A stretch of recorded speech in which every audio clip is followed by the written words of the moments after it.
Hello and welcome to Entirely English. This is our second video looking at words that are different in America and in England. We are continuing looking at some words which, again, don't often have definite historical context on why they changed. Let's start with rubbish. All right. Rubbish in Britain is the stuff you throw away and it can go into a rubbish bin. In America, they tend to call it garbage or trash. So they have a trash bin and a garbage bin, or a trash can often. In Britain, the word rubbish has been around for centuries. Why they started calling it trash or garbage in America, again, there's no clear definition. But the rubbish bin, we have rubbish bins on the streets, rubbish bins in the house. We can just call them bins. Put that in the bin. In America, they'd say, put that in the trash. They can't say, put it in the can. Put it in the trash or put it in the bin. Both meanings the same. It is that stuff you want to get rid of.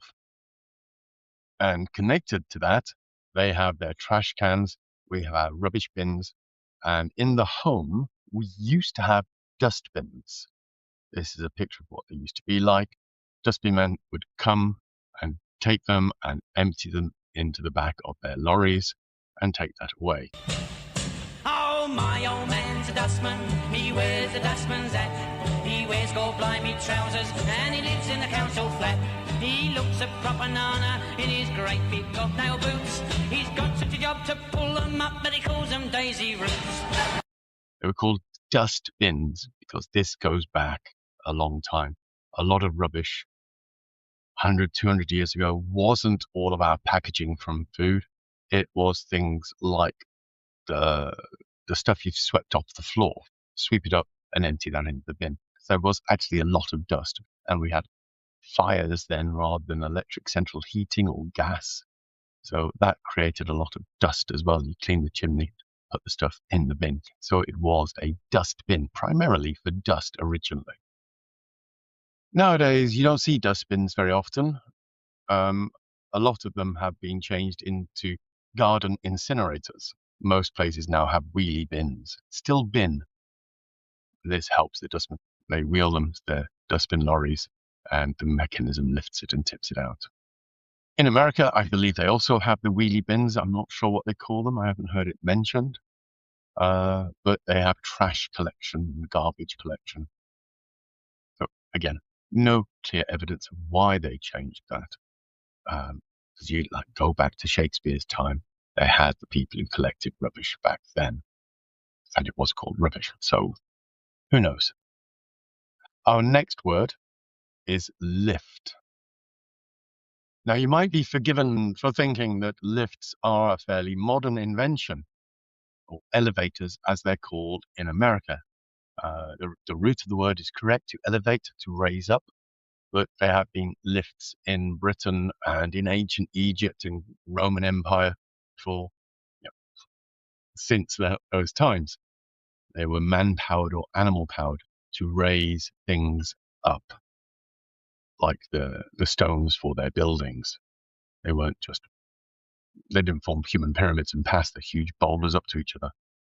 So they were called lifts because they lifted things. The Americans call it an elevator. You go into the hotel, you ask, where's the elevator? They didn't invent them. We didn't invent them. They've been around for a long time. But the word lift was in the language when they set sail for America. So why they changed it, maybe it was because of this new mechanical motorized version. I don't know. But just so you know, lift in Britain, elevator in America. Our next one, kind of going back to the dustbin wagon, the dustbin lorry, is that lorry and truck. Now, in Britain, we tend to say lorry, although we understand the word truck and we do use it. In America, truck is the general term. In Britain, we do have trucks. They're different things. Okay, so in America, truck is a broad term. It can include the massive, what we call HGVs, the articulated lorries, and it can include pickups. So wide range of vehicles are covered by the word truck. In Britain, lorry is generally the word we use for the larger vehicles, like those HGVs, those road haulage vehicles. Whereas truck is for smaller ones. In fact, the smallest you get is like the porter's trolley or the porter's truck, the little two-wheel device you move with handles.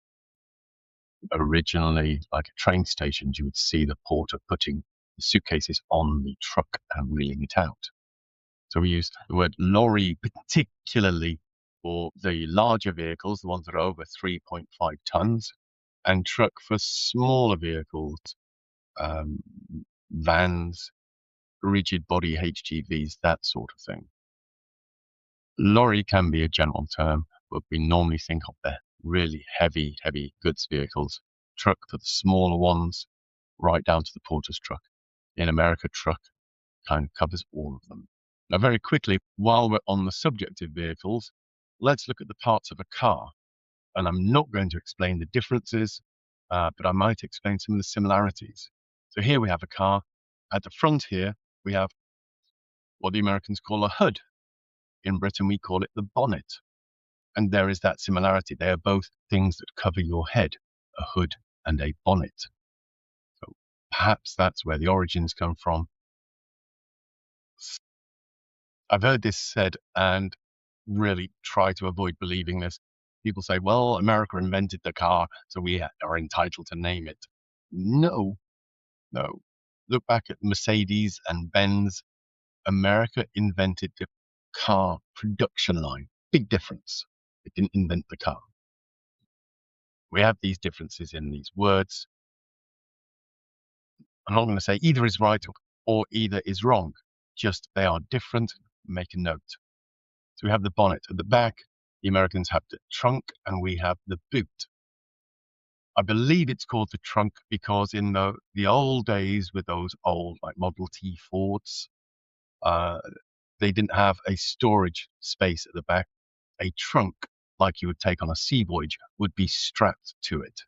In Britain, we call it a boot because back in the sort of 18th century, the carriage drivers, the hansom cab drivers, they would sit at the back of the vehicle on what was called the boot locker. It was where the luggage and the boots were kept. So it was the boot locker. And that word has transferred to the car, this storage area at the back. The glass at the front of the car we call the windscreen. They call it the windshield. Same meaning. It shields you or it screens you from the wind blowing in your face. Again, why there is a difference, I don't know. There just is. It exists. So windscreen, windshield, same difference. And therefore we have the windshield or windscreen wipers. And then we have the indicators on a British car, indicating which direction you're going to turn, and the blinkers on an American car because they blink. And the type of car, we might have a manual car, and they would call it a stick shift. Again, pretty much the same thing. We have this stick, we call it the gear stick, and we change gears. They call it the stick, and they shift gears. So transmission, manual, automatic, stick shift. The bit at the front of the car, we don't see them now so much because all the cars are plastic, this kind of fiberglass molded form. In the older cars, you look at the pre-1990s, cars had at the front the bumper, usually chrome, because that was very attractive. In America, they call it the fender, to defend the car. In Britain, it was the bumper, to help when you bumped into things. And then there's the fuel we put into the car. We call it petrol or diesel. The Americans call it gas, which is really confusing because there are gas-powered cars that use LPG. So I don't know why they call it gas. You put the fuel, the liquid into the tank. The gas or the fumes is what is combusted. No idea where that came from. Maybe you know. If you know, pop it in the comments. Let me know. And thus, of course, they have the gas pedal, putting gas into the engine. We call it the accelerator because it helps us to accelerate. The pedals A, B, C, accelerator, brake, and clutch. British cars have a rear view mirror, called so because it is used for looking towards the rear of the car. Apparently in America they call it a driving That car mirror. came out of nowhere. Yeah. All right, the last one we're going to do today, because we have apparently slipped into a transportation video, is the Underground.